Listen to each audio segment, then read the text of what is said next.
s'entraîner et être surpris. Je pense que si je prends l'univers de nos préparations, très souvent vous allez avoir des personnes qui ont préparé un scénario, qui quelque part, même sans le dire, va être ressenti comme il y a des gens à côté qui ont le grand livre du maître et avec les réponses. Et la personne qui rentre en formation, ça va être est-ce que je trouve ces bonnes réponses et je peux me caler dans ce qui est optimum par rapport à ce qui devrait être fait. D'un côté, ça c'est parfait, il faut le faire.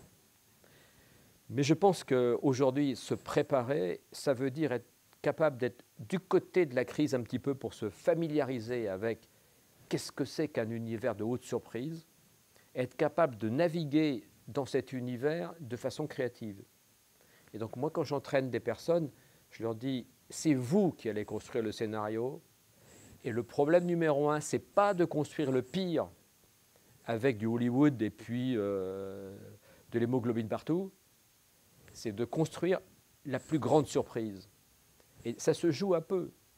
C'est-à-dire, tenez, vous n'avez pas vu que hier, on a fait un communiqué qui était rassurant et depuis, on n'a plus rien fait.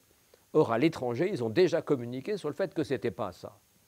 Eh bien, très souvent, dans les exercices que l'on fait, on va continuer à s'acharner sur est-ce qu'il faut envoyer 2 ou 3 véhicules de plus, mais on ne verra pas que, attendez, on est déjà en divergence avec la population, on lui a dit hier, et on n'a rien dit de plus, que ça allait bien. Et est-ce que je peux m'entraîner à cette acuité de perception, disant, stop, je crois que là, nous avons un problème, et si nous continuons, nous allons perdre l'initiative.